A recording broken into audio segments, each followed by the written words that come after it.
Hi, everyone, and welcome to episode 130 of Let's Play on the 𝗪𝗂𝗃 podcast. And today we have Krystine, who has been on before on the Purple Hyacinth story, and we have Carter. Hi, everyone. Hello. And you guys can introduce yourselves however you like.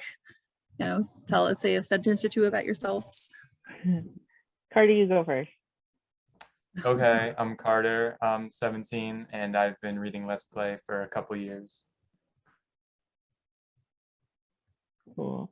Hi, everyone. I'm Krystine. I've been on the podcast before. I live in the SoCal area. I am 32, and I just recently got into Let's Play. I started reading it last year because I thought it wasn't a webtoon for me, but it is definitely a webtoon for me and for anyone. Also, I mean, talk about it.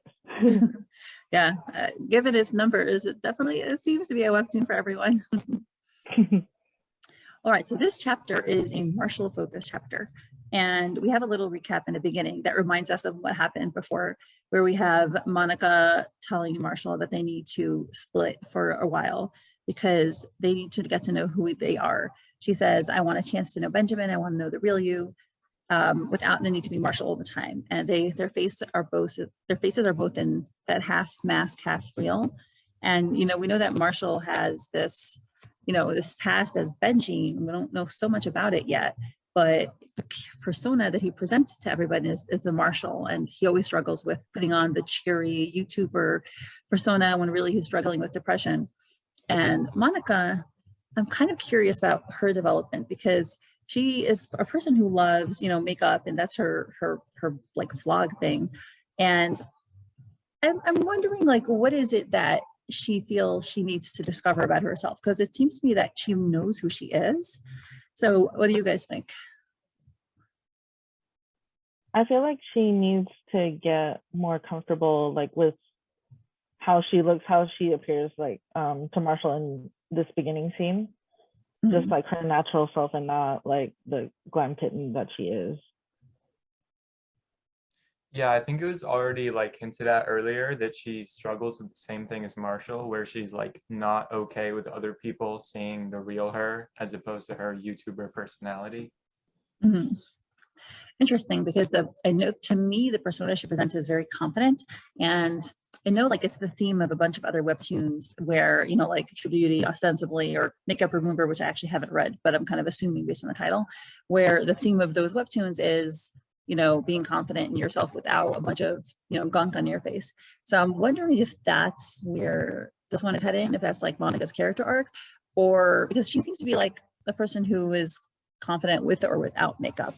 But I'm definitely curious to see where it goes. Mm-hmm. I want to see her vulnerabilities. Mm-hmm. Right. She doesn't seem to have any, right? She's like, yeah, Superwoman. Mm-hmm. I love her character. Yeah, she definitely seems to be like really confident, like either personality, makeup, or no makeup. Yeah.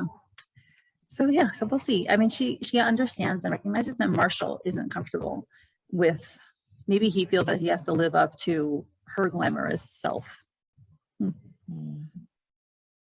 So anywho, she says, you know, she tells me to start over, and now we continue. And the setting is Marshall as a kid, and it's in his home. And the first thing I noticed, which is hilarious because I follow a lot of like interior design blogs and DIY blogs, and the style for this home, it's very contemporary. Meaning, if it would have been Marshall as a kid, it would be like, it should be like from the 90s or something, you know, like 30 years ago style decor, but it's like, right, you know, smack dab current decor, which I find funny. Mm-hmm. But it looks like he has a very comfortable home. You know, it's well decorated, it has cute kid stuff. It seems like he is growing up with a decent amount of money. It's a big room for a kid too. Right. Yeah. And right, and his dad is super successful too, so. Right. That makes sense. So he seems to be drawing on the floor. It looks like he has crayons and stuff. And he hears shouting from outside the door. He hears, "This isn't acceptable, 𝗪𝗂." And 𝗪𝗂, his mom, says, "James, please keep your voice down." And the dad is yelling, "Eva's grades cannot continue to decline. It could disqualify her from the championship." And the mom's like, "She's overwhelmed, James. She's still just a child. That's no excuse. And even if it were the case, she has never complained." And the mom's like, because she doesn't want to disappoint her father. All she wants is for you to be proud of her. And so they're having this argument, and right away we can tell a lot of things about their family dynamics from this argument. So looks like there's a high stress situation in the home. Mm-hmm. And we kind of get that feeling too in previous episodes when Marshall was first in the hospital and Ava was kind of hesitant to tell their dad about what happened to Marshall. So you kind of get that feeling that like,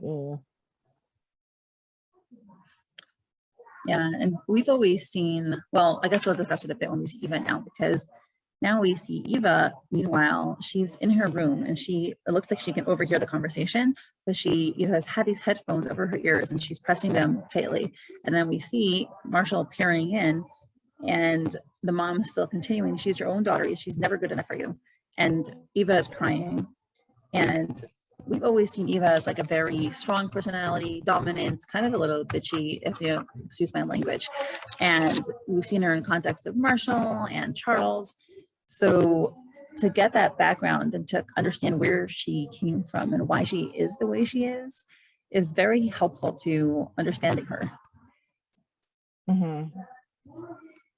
And also, because I'm of Asian descent, and so it's also nice to see, because usually speaking for myself, I'm not going to speak for every Asian out there, but typically Asian parents are very demanding of their kids, very like, they want this, and this, you lawyer, doctor, whatever, like, but it's refreshing to see that the mom, who I assume is the Japanese side of Marshall's half Japanese, seeing her like, oh, but I care about my kid. Like, yeah, I see that they're overwhelmed. Like, she's just a child.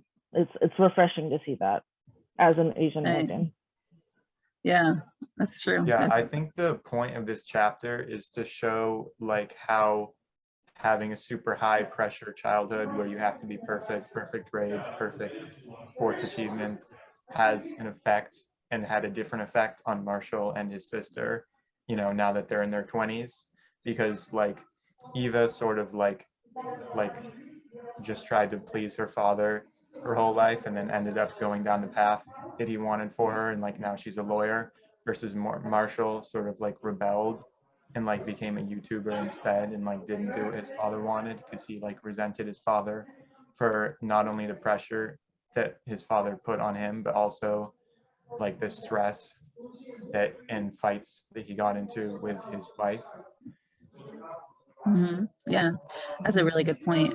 And it's interesting that even though Eva here is clearly upset, she still did choose that path, which I don't know. I was the rebellious child. I did not go down the path that my parents wanted me to. And we get along very well now, but we had a lot of fights when I was 18, 19.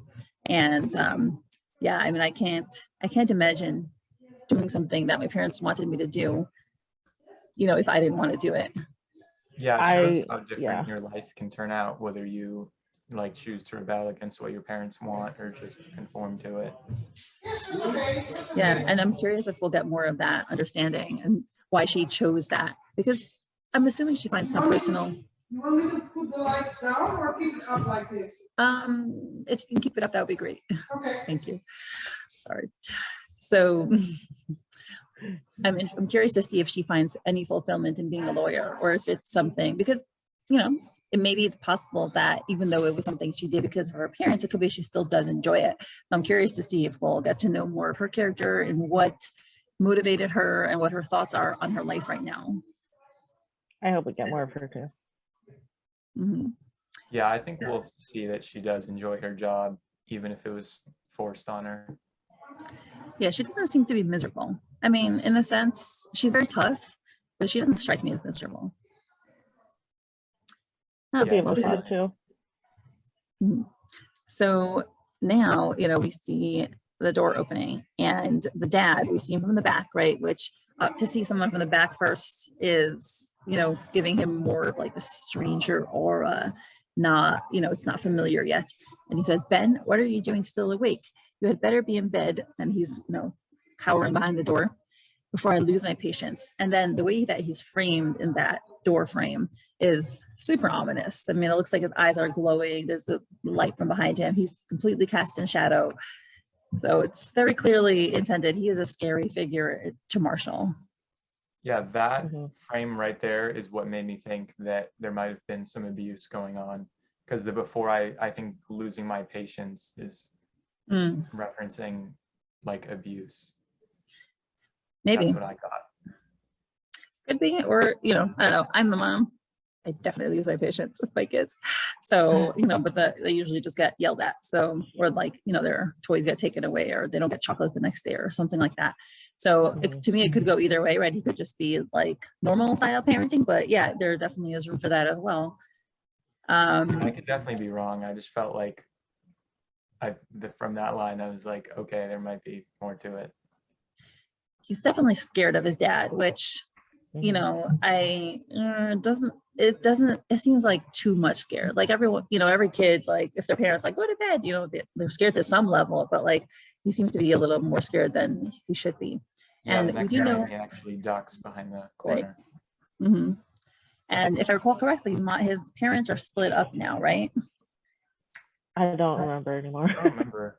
I think if I remember, they were talking about like, you know, oh, Eva, there was a fight and you took dad's side and I took mom's side.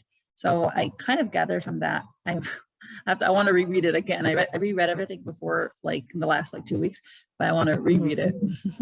So, but that's what I remember. So it's possible that they split up. And to me, if the dad was abusive to the kids, then that would lead me to think that would be the reason the mom was split up, because it's one thing to have like a tough parent. It's another thing to have an abusive parent, you know, co-parent. Well, we can already see that she really doesn't like the pressure he's putting on the kids to perform well. And then that would add to it, because it's like mistreating the kids even worse. But Right. even without abuse, we can tell that the mom really doesn't like how the kids are being treated. And that in itself could lead to divorce, even without abuse. Right. I mean, it's one chapter, like, so we don't know enough, because obviously, like, sometimes you'll have spouses disagreeing, and you know, it's not enough context, but definitely it's giving us things to look out for in the future. So the mom is stepping down the hallway, and she's going to Eva. And she's like, Eva, honey, and Marshall's still looking on. Sweetheart, are you listening? And she's got this beautiful long hair. It's really nice. And she's like, honey, I don't know how much you heard, but I hope you understand that your father and I both love you very much. And Eva's still pretending not to have heard anything. She's trembling. She's very, very agitated. And Marshall's just like behind her. I'm worried that you might be feeling a bit overwhelmed. And I think it's important that we discuss your current schedule. I know you don't want to disappoint your father, but, and Eva just stands up. She's like, Eva, honey, I just want, and she slams the door in her face.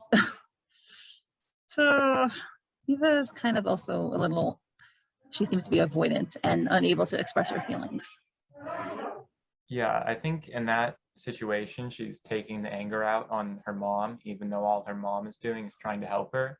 Because like when you're a kid, it's like both of your parents are fighting. So both of your parents are causing you stress. And it's hard to understand that it's your dad putting the pressure on you. And it's your mom trying to help you. So even though your mom is just trying to make sure you're okay and like make sure you're happy, you're mad at both of them because both of them are making you stressed out. Yeah, or because she can't show her anger to her dad because her dad will retaliate, she just lets it out on her mom. Yeah, she's the safe one. Yeah, but it does fit in with her character, because Eva does seem to be a person who, rather than maybe feel her emotions or allow herself to indulge in self-pity, she seems to be a swallower. Like she keeps those emotions bottled down, doesn't express them, just puts on a tough face. That's the impression that we're getting from her personality, even as a kid. Yeah. So, and their mom seems very sweet. You know, it's good to have someone in your court. And the mom's crying, and she's standing in front of the door sobbing. And Marshall looks at her, and Marshall, what he chooses to do next, just is so reflective of Marshall in current day reality. He says, Mom, don't cry. Let me show you something. And he basically, he doesn't want his mother to cry, and he takes it upon himself to kind of entertain her tears away. And this is so Marshall in the present. He's like, I have to be the happy guy. I have to be the guy who makes things better for everyone. And he's, you know, we know with this whole interaction with Sam, he was like incredibly taken by guilt, like to an unhealthy level, I feel, to the, you know, landed him in the hospital. And he is such a soft heart. And this is what Monica said, you know, way back in the beginning also, you know, he's too tender. And even as a kid, you know, he's like taking responsibility for his mom's feelings. Mm-hmm. Yeah, almost like a people pleaser. Yeah, it shows that even as a kid, he had like two personalities, where like now it's the real him and the YouTuber, and the kid was sort of the early form of that, because it's like the real him who at that moment when he was comforting his mom was stressed out himself, but he was acting happy so he could please his mom and make his mom happy, which is sort of like the same thing, where it's like even if he's like depressed or going through a hard time, when he's recording a YouTube video, he's super happy. So it's like sort of showing that like he developed being able to switch to a martial law personality, like from his father causing him stress as a kid. Yeah, 100%. And, you know, he glances back at his dad, while he's pulling his mom, his dad is like looming in the doorway. And she's like, Benji, he's like, let me show you what I've been drawing. Come with me. And he shows her his drawing. He's been drawing a samurai panda. So we can see that he liked drawing since he was a kid. So cute. So cute. And his mom's like, wow, Benji, this is great. Your artwork has gotten so good. Thanks, Mom. I've been using your pointers. So she must be artistic herself. So he must have, you know, it's passed down through the family. And he just continues and tries to make her laugh again. He's like, I heard a funny joke today. Want to hear it? And she's like, sure. And he's like, what did one volcano say to the other? I don't know. I love you. Oh, so cute. No, there's this awesome, I forgot what movie it's from, but there's the song, I love you. It's like two volcanoes singing to each other. It's that one Pixar short. It's so cute. And yeah, and she, you know, it works. She laughs and she's like, my sweet boy, you always know how to make me laugh. So when people receive praise for a trait, especially kids, they work to develop that, because that's what they're receiving compliments for. And you could just see Marshall just like lapping in the compliment and the praise, and he's like, I have to be more of that. I have to be more of the jokester, the one that makes people laugh. It reminds me of, I think there was an interview with Robin Williams, how he was saying he became like a funny man because he wanted to make his mom laugh. He liked making his mom laugh, so that's how it became like a comic. That's sweet. Yeah. I mean, yeah, I don't know too much about Robin Williams, but I'm sure there's a lot to discuss there about like the healthiness, unhealthiness, or, you know, both sides, because, you know, not everything that you develop, like to want to make people laugh is not necessarily a bad thing, but you always have to, you know, kind of attenuate it and recognize when you're going too far, when you're not taking your emotional needs into consideration. Yeah, this chapter really like shows the origin of like the people pleaser aspect of his personality, and like shows how he got to the point where everyone around him has to be happy, even if it's at the expense of himself. Yeah. Oh, and then she's like, and she looks at him and she's like, what's this, Benji? And she rubs his face, and his face cracks. And she lifts off a part of his face, and that's like the mask, and the mask is cracking. Oh, the symbolism here. Yeah, the little happy boy face, he can't keep up appearances for so long. That mask he's put on is cracking. Yeah, and like his mom's reaction is like sort of a parallel to like Monica, where like he's worried that Monica wouldn't like the real him. So this dream is kind of showing that he feels the same way with his mom, because it's like showing that he feels maybe even his own mom wouldn't like him if she knew the real him, and not the happy facade that he puts on to make her happy. Yeah, she doesn't even recognize him. She's like, I don't understand. Who are you and what did you do to my Benji? And he's just shocked and he's hollow. And I think that word there is so important, because he doesn't know who he is without that mask. He Yeah, he hasn't developed a person behind the persona. Yeah, he said in an earlier chapter that he's like not ready to like flip the switch and be the real him and not be martial law. So I don't know if he's like lost the real him or if he just has shut it out. Right. He's never really developed it to begin with, or isn't not in touch with it. Ugh. And she's like, get away from me. And he's like, but mom, it's me. And she's like, no, I don't know you. Like, it's me, mom. I'm still your Benji. And at this point, we have adult Eva coming in, and she's fully dressed up in her adult snazzy professional gear. And she's like, that's funny because I distinctly remember you telling me you're called Marshall now. And that's obviously harkening back to their earlier conversation. So this is the divide between Marshall and Benji. That's the whole dilemma that he has. Who is he really, and what does he want to become? Yeah, and like going back to when he was in the hospital, if you remember, Eva like angrily told him, if you would just gone to college and not become a YouTuber, you could have like had an easy job as a lawyer. And I think this is sort of like perpetuating how he feels that like even Eva disapproves of him going against like the path that his dad set out for him, because she like conformed to the path that the dad set out, and he like feels that she resents him for not doing that and like taking his own path. Yeah. Yep. And he's like, yeah, but I'm still Benji. And she says, are you? It's so well done. And the mom runs and she's like, James, help, it's Benjamin. And Eva's like, now she's going to get him. So the fact that she calls her the dad him and not even dad, that's a very distant relationship for a child to have with their father. Yeah. Clearly, like, oh, she's gonna get him now. It's like clearly they don't like getting him involved because of his reactions and anger. Yeah, definitely shows the fear of his father. Yeah, and she runs and James is like, Mom, wait, Mommy, please, I love you. And to me, this is like the desperate cry of a child who's just trying the last resort that he can to get his mom's attention. And he's using his love as like kind of like a lifesaver, and I think that for him, loving other people is his way of hoping to get love back in return. And it's so sad. Like Monica said, like he has a tender heart. He wears his heart on his sleeves. So he's such a good guy. I know.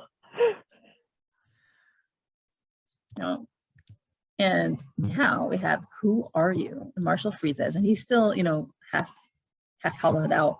And you have this giant version of his dad looming, pounding his fists on the floor. And he's like, Dad, it's me.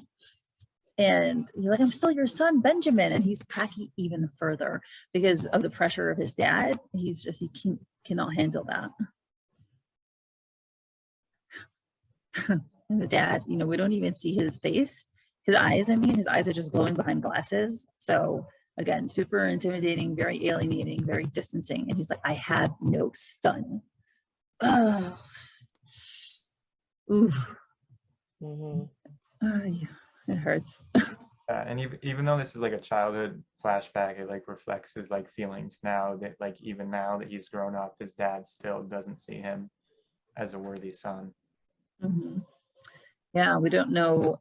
We get the impression that they don't speak to each other, and which is awful. I mean, it's disgusting, frankly. Like, I mentioned when I had my like teenage fallout with my parents, I married someone that they didn't want me to marry, and they're like, "Well, I'm never talking to you again." And I was like, yeah, I know you're gonna talk to me again, and they did. And now we get along super well. But I can't imagine if my parents have actually gone through with it. I'll be like, screw you. Like, who needs parents like that? But yeah, at the same time, I think we'll see some sort of resolution with his like parental relationships. I mean, his parents are definitely gonna like come in to the story as season 3 plays out. But kind of split on, because she's obviously portraying his dad as like a bad person. So I'm not sure if we'll see a resolution between him and his dad, but we'll at least see him get over his insecurity of not being good enough for his dad, I think, in the future, as he like finds a balance between his two personalities. Mm-hmm. Right. Either of the situation changes, or you learn to accept it as it is and make peace with it. Exactly. Yeah. And the dad's like, all I have is a mistake. And he lifts up his hand, giant hand, and he slams it on Marshall. And Marshall shatters into pieces, which is so devastating. You know, he has zero empathy, or at least the dream version has zero empathy and care for his son. He's willing to completely shatter him because he doesn't like how he has become. And it seems that that's how he's treating him in real life too. You know, he's willing to crush his son and crush his feelings because he doesn't choose what he wanted, which is just appalling behavior. Yeah, it's that sort of parent where there's so much pressure that they put on their kids to be perfect. And then when they're not, there's rage and there's anger. And there's like telling them, oh, you have to do this, you're not doing this. And that just really can be detrimental to a young kid. And like, as we see, it affects how you turn out, because he's still having these nightmares and these insecurities from his childhood. Right. Yeah, it's on his mind. You know, sometimes children's perceptions can be skewed, or you get a different perspective on it later. Like I know when I started parenting my kids and getting to know my mom more, it shifted my perspective of things I had seen and experienced as a kid, because as an adult, I can understand it more, and going through the same experiences myself, and then speaking to my mom and getting more behind the scenes, you know, content. Your perspective can change, but I have a feeling Marshall's perceptions of his childhood and his dad are pretty accurate. Yeah. Yeah, it just obviously goes an enhanced form of it, but like it's definitely accurate to what happened. Yeah. It just shows like he's very black and white. It's like, it's my way or nothing. And we kind of see the opposing sides of like both like Marshall and Ava. Like one turned out the way the father wanted, but is it what she wants? And then the other is, you know, doing what he wants, but is it enough for him Right now? Thanks. So Marshall wakes up and he's, you know, gasping, there's beeping all around him. It's been a nightmare. And he rubs his face, there's more beeping from the thing on his arm. And he thinks to himself, the nightmares have been getting worse. So he's been having these nightmares more than just tonight, which is sad. And he says, especially since Monica left, which is also sad. So sad.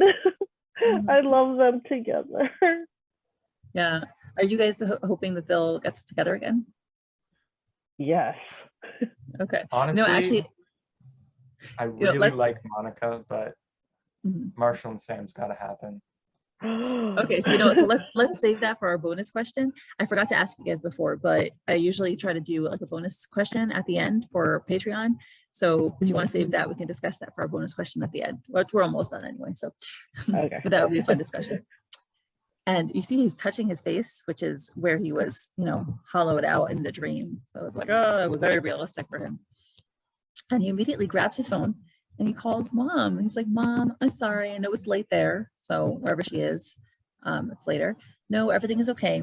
And if you look at his apartment, his counter, it's kind of messy. It's like, you could tell Monica's there. Like he looks like he's a bit depressed. There's, you know, unopened mail, there's, you know, papers, and there's Coke, and there's takeout containers. Exactly. It's like classic, you know, someone who is not feeling too great and can't take care of himself right now. Oh, and he says, I just needed to hear your voice. And I love the fact that he can call his mom and reach out to her for comfort. That's so beautiful to me. It's really sweet. Yeah, He's you such can a tell mama's he really boy. loves his mom, and his mom is like a big comfort for him. Yeah, and she's there for him. Feeling good. It's very sweet. you know, even if he can't have a relationship with his dad, it's nice that he had that with his mom, because even if you're talking to both your parents, you don't necessarily get to have that closeness. Not everyone is lucky enough to have that support from their parents. Even if your parents are cordial and you get along well, for you to be able to call your parents for comfort, that's very wonderful. Mm-hmm. And then he's like, what? And he laughs, chuckles, and he's like, I love you too, Mom. Oh, so cute. So adorable. I love these two. I like Marshall and his mom. We have to see some more scenes with them together. I know. Sure I hope we will. see them like in person. Just Yes. I want to see that. Well, she sounds like such a good person. So I'm a parent, and reading this chapter definitely made me think about a topic that's always in my mind. I'm always thinking about my parenting and, you know, things that I'm not so good at, things that I can be better at. And, you know, I'm like, I wish I was that kind of mom, but I'm not. So. Oh, well. I think another really important part of this chapter was his drawings and like the emotional connection like he has to his drawings, because he used them to make his mom happy and his mom taught him how to do it, is like hinting at, it's been made really obvious that he's gonna end up doing the art for 𝗪𝗡𝗡. Right. That's like further showing like his like connection to his art, and that he like really likes art. Like in the coffee shop scene when he like does the art on the board for Lincoln D. It's just all hinting at, oh, Marshall and Sam are gonna make the game together. Right. I'm curious with Marshall, right? Because, you know, being a YouTuber is something that many people do enjoy. So I'm curious if he's going to end up stopping that altogether, or if it were just like tone it down a little bit so he can do both art and YouTube, and like what made him get into doing YouTube, and does he enjoy it at all anymore, or is it not enjoyable anymore? Yeah, he definitely enjoys it. Or he could do like art YouTube. Mm-hmm. That too. Yeah. Yeah, he said, yeah, no, I think he definitely enjoys being a YouTuber, but he said in a past chapter, that like, I can't see myself being a YouTuber into my 40s. Right. So I think it'll sort of be like, he likes doing YouTube, but it's the kind of job where, you know, you can't do it forever. You're not going to be a YouTuber in your 40s.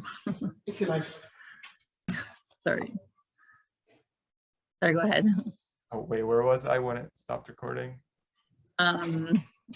About that he doesn't see himself doing it until his 40s.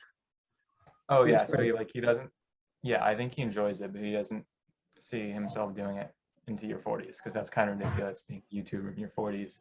So I think it'll sort of be like, once he's felt like he's done being a YouTuber and he's too old for that, he'll become an artist for the rest of his life, or until like retiring age. Because, you know, if you like, I think if you like have the money and like to retire like in your 30s because you were a successful YouTuber or whatever, like that's great, but then what do you do for the next 30 years? So I think art will sort of be like a more realistic, like adult job for him once he feels like he's like too old and mature for being a YouTuber who yells at more games. Well, I mean, I know he feels that way. I just have to say, like, I don't think it's immature to be a YouTuber. So, you know, I mean, depends on your content. You could be a YouTuber on immature topics, and you could be a YouTuber on mature topics. But in his case, it's immature topics. I don't know. I mean, it definitely makes sense that at some point he would grow out of it because he would just be bored.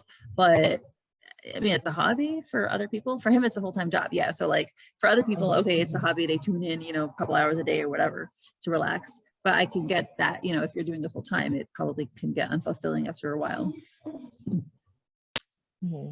Anyway, do you guys have any final thoughts on the chapter before we do the bonus content? Well, in that last panel, there's like boxes, and I'm like, are those Monica's? Are those his? Is he moving? Like, what's up with those boxes? Yeah, good point. I was thinking maybe he didn't finish unpacking, but I think he's still, yeah, I think he's still moving in. Still? Hey, yeah. Krystine, when I moved into my house, it took me 6 months to unpack my last box, okay? There's no way he's moving out. That's the whole story, is that he moved in next to her. All right, well, ready for the bonus content? Yep.